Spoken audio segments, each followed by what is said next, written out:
là, on est dans la sous-branche du pacifisme, les ventes d'armes, à tel pays, etc. Je veux dire, effectivement, et après, il y a 12 personnes, etc. Je crois vraiment que c'est une orientation qui a très peu de chances d'aboutir. Le seul truc qui peut aboutir, c'est des mouvements qui arrivent à se relier entre eux et à avoir un mouvement de groupe, une dynamique de groupe pour dépasser les 10 Pékins et les 3, etc. là-dessus.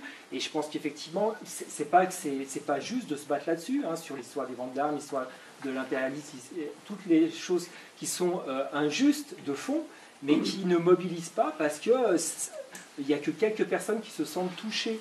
Et se dire ça ne changera pas si on reste dans cette optique-là, c'est-à-dire se bouger uniquement pour ce qui nous bouge, nous. Il faut essayer de trouver un moyen, quelque chose qui relie plus les gens par rapport à ça.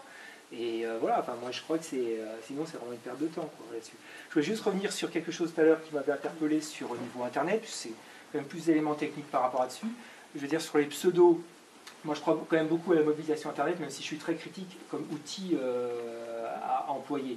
Je voulais juste quand même donner une information. Pour moi, le pseudo, c'est absolument pas un anonymat sur Internet, hein, qu'on soit clair là-dessus. Il y a plein de moyens techniques, que ce soit les adresses IP, les cookies, ou même les paramétrages qu'on peut avoir sur le navigateur, qui permettent de se l'identifier. Donc je crois que l'anonymat, sauf pour certains qui maîtrisent les outils, on ne peut pas être anonyme. Et à la limite, comme tu disais, c'est pas forcément nécessaire.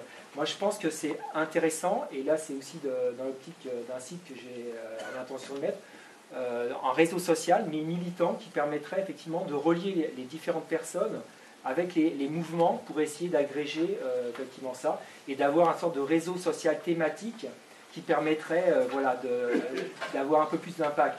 Sans mystifier cet outil, je pense que c'est intéressant d'aller dans ce sens-là, de s'approprier des outils en étant critique, mais qui permettent de déboucher sur des agrégations de mouvements et d'aboutir sur un plus de poids. Voilà. Est-ce qu'on ne sait pas aujourd'hui, justement, c'était ça d'esprit, qu'il y aurait 10 000 causes à soutenir et que chacun se battrait pour sa cause et que justement, c'est un éparpillement, alors qu'avant, on avait des grandes idéologies, des grands combats.